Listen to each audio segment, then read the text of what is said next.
Assalamu alaikum. I'm your G Science teacher, and today we will discuss about the topic the blood circulation. So let's start our reading by keeping in view this diagram.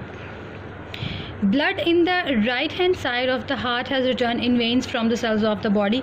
सबसे पहले आप इस picture को देखें. इसमें जो आपकी right side है, आपकी पिक्चर की right side which is blue, उसमें जो ब्लड है वो हमारा वेन्स से अब तमाम बॉडी सेल से रिटर्न होके वेन्स में वापस आता है. Means I am going to repeat this line. Blood in the right hand side of the heart has return in veins from the cells of the body. Body के तमाम cell से blood veins के through इस side में वापस आता है. This blood contains little or no oxygen, और इस ब्लड में बहुत कम मिकदार में ऑक्सीजन होती है. Although it has gain carbon dioxide from actively respiring cell. हालांकि इसने इस पार्ट में हमारी रिस्पायरिंग सेल्स की निस्बत उसके रिस्पायरिंग सेल्स के काम करने की वजह से बहुत ज़्यादा मिकदार में कार्बन डाइऑक्साइड भी होती है. स्टिल इसमें बहुत कम मिकदार में ऑक्सीजन होती है. This deoxygenated blood must be pump through an artery to the lungs. और ये डीऑक्सीजनेटेड ब्लड हमारे लंग्स में पहुँचता है थ्रू एन आर्टरी, जिसके बारे में हम पीछे पढ़ चुके हैं. In the lungs, the blood absorb more oxygen and gives up its carbon dioxide. इस साइड पे in the right side जब ये रीच लंग्स में पहुंचता है through an artery, तो लंग्स में पहुंचने के बाद ये वहाँ पे अपने कार्बन डाइऑक्साइड गिव अप कर देता है, मीन वहाँ पे छोड़ देता है, और ऑक्सीजन ज़्यादा से ज़्यादा ऑब्जॉर्ब कर लेता है. कीप इन माइंड कि ब्लड हमेशा ऑक्सीजन गेन करता है in the lungs. Blood in the left hand side. Now come to the left hand side of this picture which is red. ये है आपकी लेफ्ट साइड हार्ट की which contains oxygen, जिसमें oxygenated blood होता है. This blood has to be pump along arteries to all the cells of the body. और इस side पे जो ब्लड है वो बॉडी के तमाम सेल्स से ब्लड लेकर एक आर्टरी के थ्रू पम्प किया जाता है. Blood passes between the right hand side and the left hand side of the heart via lungs. It's all clear. The blood goes through the heart twice in one complete circulation of the body.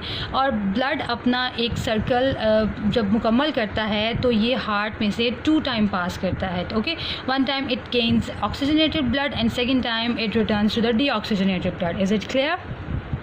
Alright, if you look again at the diagram of the heart on page number 19, you can turn out your page number 19 and can see the diagram of heart, जिसमें you will see that the wall of the left ventricle are much thicker than the wall of the right ventricle. If I may try to show you, let me show you the picture of heart, which is here.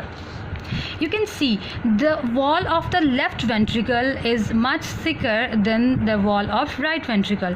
So why is it so? Let's read out here.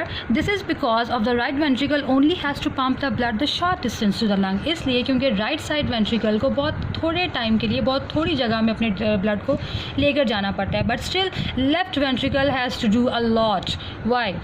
Therefore the left ventricle has much work to do and has to be more muscular. अब इस side को और इस side से compare करें तो आप देखेंगे कि this side is much thicker and have more muscle. क्यों? इफ़ यू आस्क, क्योंकि यहाँ पे हम क्लियर करते हैं ये मसल आपका थिक क्यों है. बिकॉज हमारा जो लेफ़्ट वेंट्रिकल है इसको बॉडी में तमाम बॉडी सेल्स में ब्लड ले जाने के लिए ज़्यादा डिस्टेंस तय करना पड़ता है, and it has more work to do than right ventricle. So इसीलिए यहाँ की वॉल इस वॉल से ज़्यादा थिक है. Okay, an interesting thing is coming. If you ask many people where their heart is, अगर आप ज़्यादातर लोगों से पूछें कि आपका हार्ट कहाँ पे है, तो डेफिनेटली हम पॉइंट आउट करते हैं अपनी लेफ़्ट साइड पे कि हमारा दिल बाएं साइड पे है. In fact the heart is more or less than in the centre of the chest. Now this is interesting कि हमारा हार्ट बिल्कुल अपनी चेस्ट के सेंटर में मौजूद होता है. But the 2 ventricle are tilted slightly towards the left hand side of the chest.